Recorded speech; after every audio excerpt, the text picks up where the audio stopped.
Assalamualaikum Pak Haji. Waalaikumsalam warahmatullahi wabarakatuh, Neng. Bapak kumaha damang? Saya alhamdulillah. Iya Pak, punten ya Pak ya, ganggu waktunya Iya, sebentar nggak aja. apa-apa. Ini April, mahasiswa pendidikan sejarah dari STK IPS Budi Rangkas Bitung. Ini jauh-jauh ke sini cuman pengen tahu nih mengenai asal-usul nama Malingping. Malingping ini nak Iya. ya, Iya. Bapak Haji Bisrun, keturunan asli dari Mbah Raden Mina, Neng ya. Raden Mina itu asal anak Dipati Ukur, Sumadikara dari Sumedang. Dipati Ukur anak Pangeran Gesang Ulun, Masya Allah. Sumedang, Neng ya. Turunan ini Bapak. Pangeran Gesang Ulun anak Mbah Haji Santri. Mbah Haji Santri kawin sama anak Syarif Hidayatullah Cirebon. Makanya dulu yang namanya negara ini, Neng, zaman penjajahan ya. Zaman penjajahan Belanda, Jepang dan lain sebagainya. Jadi Malingping ini bukan Malingping, sebetulnya Malimping. Malingping. Nama mualim, nama ulama. Kalau di Banten mah Abuya. Oh, nya. Nah, jadi setelah Malingping ini nak masjid didirikan oleh nyata Abuya Idrus. Abuya Idrus bin Marasain. Jadi tidak ada yang mendidik ajaran agama Islam yang sebenarnya. Antara syarat dan rukunnya secara ibadah ke Allah. Makanya diutus oleh Mbah Dipati Ukur, yaitu Mbah Mualim. Dalam Mbah Mualim Raksanagara kasebut Mbah Mualim nyata Samsudin. Cukang jasa dalam raksa Samsudin. Mbah Cukang jasa dalam raksa Samsudin asli dari Sumedang. Mualim. Jadi makanya pesantren terbesar Sumedang dulu. Nah, maka di Malingping ini langsung nak dididik ajaran agama Islam yang sesuai dengan harusnya hukum syara. Oleh Mbah Mualim raksa Mbah Mualim Samsudin. Dalam raksa Samsudin ada kuburannya juga. Itulah makanya Mbah Raden Mina itu membimbing Mbah Mualim raksa Samsudin gitu. Makanya dibangunlah itu masalah masjid oleh Abuya Idrus. Termasuk Mbah Mualim dalam raksa Samsudin. Nah, gitu. Jadi Malingping itu atas nama Mualim. Jadi karena dengan gerakan-gerakan syiar agama Islam itu oleh Mbah Mualim Samsudin. Nah, itu kuburannya ada, rumahnya dulu dekat Masjid Agung Malingping. Makanya itu yang dipakai alun-alun Malingping. Nah, itu tanah dari Mbah Raden Mina. Yang dipakai masjid, yang dipakai pendopo. Jadi Bapak Haji Bisrun ini keturunan dari Mbah Raden Mina. Raden Mina anak Dipati Ukur anak Pangeran Gesang Ulun. Jadi Bapak di Malingping ini asli orang Malingping. Makanya insya Allah Neng didoakan sama Bapak Haji sesuai dengan harus mengikuti sejarah. Makanya jas merah itu jangan lupa sejarah. Pak, punten ya Paknya. April motong pembicaraan Bapak. Jadi mungkin bisa dibilang gini ya Pak ya, sebelum ini ada namanya di Malingping ini kan pasti kan kayak pemukiman biasa ya Pak ya. Iya. Datanglah seorang mualim nih yang namanya Mbah Mualim dalam raksa Samsudin. Nah, dia datang ke Malingping untuk menyebarkan agama Islam. Karena agama Islam di daerah ini tuh masih belum terjamak gitu. Iya gitu Pak. Nah, Dari situlah tuh mualim dari Raksa Samsudin menyebarkan agama Islam sehingga warga-warga setempat tuh untuk mungkin bisa dibilang untuk apa Pak, mengabadikan namanya apa gimana Pak? Jadi sampai Jadi dibilang untuk Malimping gitu ya. mempertahankan masalah yang dinamakan Banten Kidul Neng ya. Banten Kidul yang nama Malimping itu ya, Malimping. Kan Pak mualim kan malim nih ya Pak ya. Iya, mualim. Limping mungkin sumping kali ya Pak ya. Iya, jadi sumping itu jadi sumping tambah mualim pan gitu. Dalam Raksa Samsudin. Jadi masalahnya nama Malimping itu bukan artinya sumpingnya itu. Jadi karena datangnya Mbah dalam Raksa Samsudin ya, maka itulah namanya mualim Samsudin itu, maka dialnaman Malimping. Begitu nah, bukan sumping nak Samsudin. Bukan ya Pak. Bukan salah itu. Jadi sumpingnya ada mungkin kayak selamat datang apa gimana iya, ya gitu sumping. dengan kekuatan kenyataannya itu. Makanya disebutnya Mbah Cukang Jasa dalam Raksa Samsudin. Jadi sebenarnya itu dalam Raksa Negara Samsudin itu Neng. Iya, dan kebetulan ini saya wawancarai Bapak sebagai sumber primer yang Masya Allah ternyata silsilahnya sampai ke Pak Mualim Raksa Samsudin. Dan kebetulan dulunya kata Bapak rumahnya ada di samping Masjid Alun-Alun Malimping ya yang sekarang. Kalau kuburannya itu di mana Pak? Kuburannya di kuburan keramat Malimping di Jalan Sukaraja. Jalan Sukaraja. Kuburan Mbah Cukang Jasa dalam Raksa Samsudin Neng ada di Desa Sukaraja. Jadi keramat Malimping. Itu ada kuburannya nak. Mbah Mualim itu ada. Kalau kuburan Mbah Raden Mina itu pas di belakang Hotel Rahayu, makanya yang dipakai pendopo itu tanah Mbah Raden Mina, yang pakai alun-alun, pakai masjid. Nah, makanya Mbah Mualim dalam Raksa Samsudin itu mengikuti jejak langkahnya Mbah Raden Mina. Iya. Dijemputnya juga Mbah Mualim itu oleh Mbah Raden Mina, anak di Bati Ukur dari Sumedang. Gitu nah. Paham. Ya itu. Iya, jadi itu aslinya ya. Iya. Jadi Mbah Mualim ini karena yang namanya di negara kita ini di Banten Kidul masih daerah awam fanatik ya. Jadi makanya ajaran agama belum begitu kuat. Makanya diperkuatlah dengan syiar-syiar Islam itu oleh Mbah Mualim dalam Raksa Samsudin. Gitu nah. Iya, jadi mungkin bisa disimpulkan bahwa sebelum daerah ini diberi nama Malimping, pada awalnya kedatangan seorang mualim dari Raksa Samsudin yang menyebarkan agama Islam di Malimping dan sampailah warga memberi nama Mualim Sumping ya atau Malimping. Malimping Kang Jasana nyadah Mbah Mualim Samsudin. Malimping ini nak Malimping, bukan Malingping, Malimping, Mualim, Malim. M ya Pak ya, bukan M, bukan maling kan, Malimping ya harusnya Malim. Ya. Namun kan sekarang mah dikenalnya Malimping ya Pak ya. Kalau bisa dibilang ya pada awalnya sejarahnya ya begitu ya Pak ya, seperti yang tadi Bapak katakan tadi. Begitu, dan kebetulan Bapak juga ternyata silsilahnya sampai ke Bapak gitu ya. Jadi sampai saya keturunan yang kesekian dari Mbah Raden Mina dari Mbah Mualim Samsudin itu nak. Iya Pak. Itu nak. Insyaallah didoakan sama Bapak Haji Neng harus sukses. Ya sip Pak, sip. Jadi Neng harus maju, insyaallah Bapak dukung. Mungkin ada versi lain silahkan saja. Iya, Pak, kita benar. musyawarahkan. Siapa Bapak Haji Bisurun tidak akan artinya menyalahgunakan amanat orang tua, dan Bapak Haji sebagai orang tua akan mendukung sebagai kader-kader putra putri berjuang.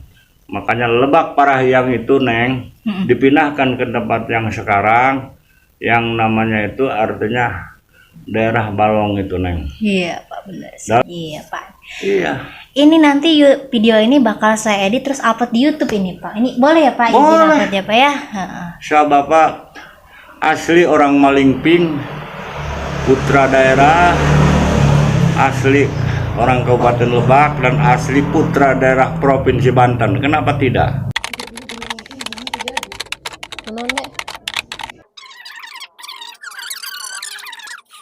Baik teman-teman, alhamdulillah April sudah selesai bertanya. sama Jadi Pak Haji harus Bisrun. juga jangan terjebak. Nah, Iya, sebagai narasumber kita kali ini. Bapak hatur nuhun ya Pak ya udah terus mau Neng aku kalau lagi di wawancarai. Rangkas Bitung kayak gelisnya. A few moments later.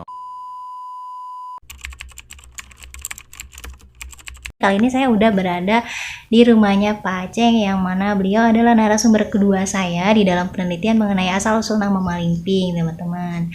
Jadi mungkin ini bentuk daripada ngobrol biasa aja sih, dan Pak Aceng juga bakal sharing nih mengenai apa yang bakal saya pertanyakan. Jadi ya ini sih Pak pertanyaan utama saya, Malingping sih Pak. Itu bagaimana sih Pak sejarahnya awal mulanya gitu? Kalau sejarah Malingping sebetulnya kurang begitu itu ya. Iya Pak ya. Cuman kita yang setahu saya aja. Asal muasal Malingping itu sebenarnya sampai jadi Keresidenan Malingping itu. Cilangkan itu dulu itu kan namanya Keresiden Cilangkan, nggak ada Malingping. Nggak ada. Malingping itu sebenarnya suatu lingkungan atau wilayah yang sekarang mah itu di Desa Malingping Selatan, Kampung Lebak Jahat. Itu ada namanya Cimalingping. Malingping itu asalnya di situ. Sehingga zaman dulu dan penjajahan itu namanya Malingping itu tidak terkenal kayak sekarang gitu, Neng. Dulu itu namanya Keresidenan Cilangkahan. Oh, Keresidenan Cilangkahan. Lalu itu juga bukti-bukti sejarahnya masih ada di daerah Cilangkahan. Sampai sekarang terkenal Malingping itu dengan adanya perombakan setelah Kabupaten Cilangkahan pindah ke alun-alun. Itu alun-alun Cilangkahan dulunya, bukan alun Malingping. Iya. Karena berdekatan dengan Kampung Malingping yang sekarang Kampung Lebak Jahat. Yang lebih terkenal lagi Malingping.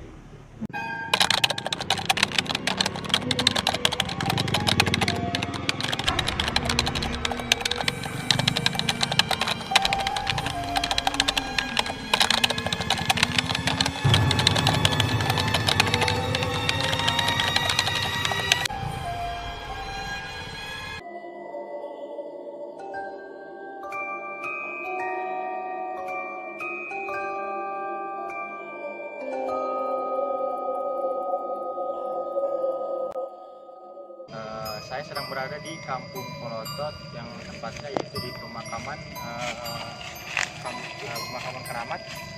Langsung saja kita langsung mengobrol sama narasumber, yaitu narasumber kuncen di sini.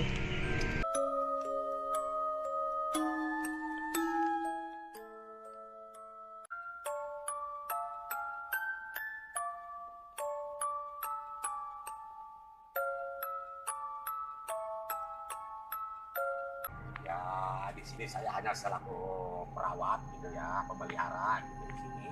Memang saya juga hanya informasi dari orang tua dulu gitu. Memang ini namanya Syekh Maulana Samsudin di yang biasa tukang jasa gitu ya. Nah, cuman saya juga tahu informasi dari Abu Yaidus Pasir Haur, nah, yang pernah ingin menyatakan bahkan ini kuburan aslinya atau hanya formalitas. Nah, setelah riadoh di sini Abu Yaidus ternyata tidak menyambung gitu karena bukan tingkatannya. Dia katanya minta tolong kepada Syekh Nawawi Carimin. Nah, itu minta bantuan untuk menyatakan bahkan benar atau tidaknya di sini. Nah, setelah itu bantuan itu pelaksanaan itu dilaksanakan oleh Abu Yaidus dengan Syekh Nawawi. Ternyata begitu masuk wilayahnya pun nyambung gitu ya. Dan benar ini bahkan tingkatan Syekh gitu. Syekh Maulana Samsudin.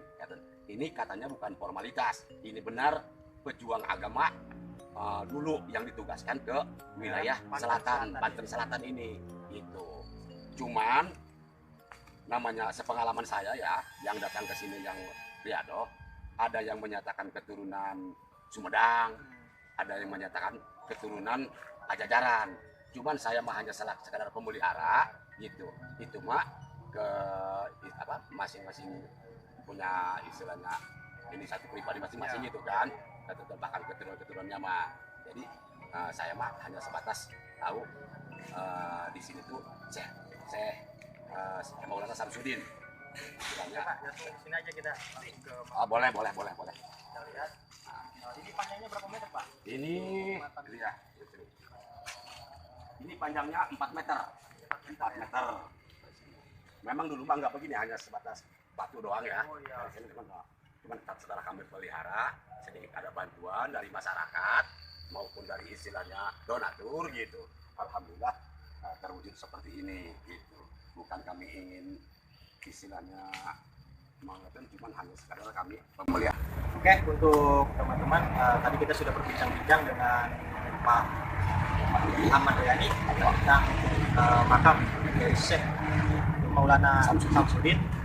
Jadi Syekh Maulana Samsudin ini adalah salah satu penyebar agama Islam yang dikirim ke wilayah daerah Banten Selatan, itu untuk menyebarkan agama Islam.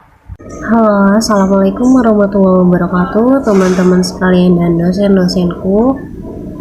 Nama saya Aprilia Milani. Di sini April mau menjelaskan sedikit nih tentang metodologi penelitian sejarah. Sebenarnya bagaimana sih metodologi penelitian sejarah itu? Pas sekali di sini kan April melakukan sebuah metodologi penelitian ya. Judul yang April ambil itu menelusuri pemberian nama di salah satu Lebak Selatan, mungkin yang sekarang mah Malingping. Nah, dalam metodologi penelitian yang April lakukan ada 3 studi nih. Yang pertama ada studi literatur, wawancara, juga studi dokumentasi. Kalau teman-teman mau tahu nih ya, kalau untuk studi literatur itu April kan mengambil dari sumber-sumber pustaka ya. Yang April ambil itu dari bukunya Pak Ginandar, judulnya itu Toponomi Nama-Nama Kecamatan di Lebak. Mohon maaf kalau salah. Terus selanjutnya April tuh mencari tahu di internet kayak blog-blog yang menceritakan mengenai Malingping. Untuk wawancara di video itu kan udah dikasih tahu nih bagaimana sih April melakukan wawancara. Nah, di wawancara itu April mendatangi 2 tempat, harusnya 3, cuman yang ketiga ya ada masalah lah ya. Nanti kalian bisa lihat aja di video itu. Nah, di wawancara itu ada di Citerep, kemudian Pasir Haur. Kalau di Citerep mah sama Bapak Haji Disrun, kalau di Pasir Haur sama Kak Aceng. Nah, untuk studi dokumentasi sudah April lampirkan di makalah yang April buat. Teman-teman dan ibu dosen, khususnya Ibu Weni, April melakukan sebuah prosedur penelitian atau langkah-langkah untuk mendapatkan data-data. Nah, yang pertama itu kan ada menentukan topik. Topik yang April ambil itu mencari tahu atau menelusuri sejarah awal mulanya salah satu kecamatan di Lebak ini, khususnya selatan, diberikan nama Malingping. Kedua ada heuristik. Heuristik itu pengumpulan sumber. Untuk heuristik sendiri kan ada 2 nih, ada sumber lisan, ada sumber tulisan. Untuk sumber lisan ya tadi pastinya melakukan wawancara. Untuk tulisan tadi studi literatur ya, mencari-cari buku, mencari referensi yang memiliki hubungannya atau kaitannya gitu loh. Tentunya untuk sumber lisan dan tulisan itu kan ada yang primer dan juga sekunder. Untuk primer April belum mendapatkan, tapi kalau untuk sekunder itu ya itu dari wawancara, jadi kesaksian yang saksi yang tidak tidak berada di dalam peristiwa itu, artinya saksi yang nggak langsung gitu loh. Tadi aku udah kasih tahu namanya. Nah, langkah ketiga itu ada kritik sumber. Kritik sumber itu apa sih? Ya pasti mengkritik gitu. Jadi April mengkritik sumber-sumber yang telah April dapatkan, baik itu sumber yang lisannya ataupun tulisannya. Nah, di kritik sendiri juga ada kritik eksternal dan internal. Untuk internal itu kritik apakah ini Bapak ini yang April wawancari benar-benar mengatakan sebenarnya atau tidak. Apakah ini yang dikatakan Pak Haji itu mengenai seorang mualim yang datang ke Malingping itu benar adanya? Apakah memang bisa dibuktikan dengan bangunan yang pernah dia tinggali atau mungkin kuburannya gitu kan? Setelah kita sudah melewati kritik sumber, kita masuk ke interpretasi. Interpretasi itu apa sih? Jadi mungkin bisa dibilang kayak kesimpulan ya. Jadi di sini tuh April mencoba untuk menghubungkan beberapa fakta atau data-data yang sudah April dapatkan. Apakah dia memiliki hubungannya enggak nih gitu kan? Ada keterkaitannya enggak? Adakah kronologisnya atau mungkin sebab akibatnya gitu kan? Sehingga baik sumber lisan ataupun tulisan ini jadi menemukan titik terangnya gitu kan. Nah, setelah semuanya dilakukan interpretasi, langkah terakhirnya itu historiografi. Historiografi itu menuliskan semua data-data atau semua yang sudah diinterpretasikan ke dalam sebuah karya ilmiah. Ya tadi April buat sebuah makalah teman-teman. Itulah yang mungkin bisa April jelaskan pada teman-teman semuanya. Kalau misalkan ada kesalahan atau kekeliruan mengenai apa yang April sampaikan, April harap dimaklumi dan dimaafkan karena ya saya kan semester 1 ya, belum tahu banyak hal gitu kan, atau mungkin diluruskan saja ketika April mendapatkan sebuah kekeliruan. Dan saya tutup. Assalamualaikum warahmatullahi wabarakatuh.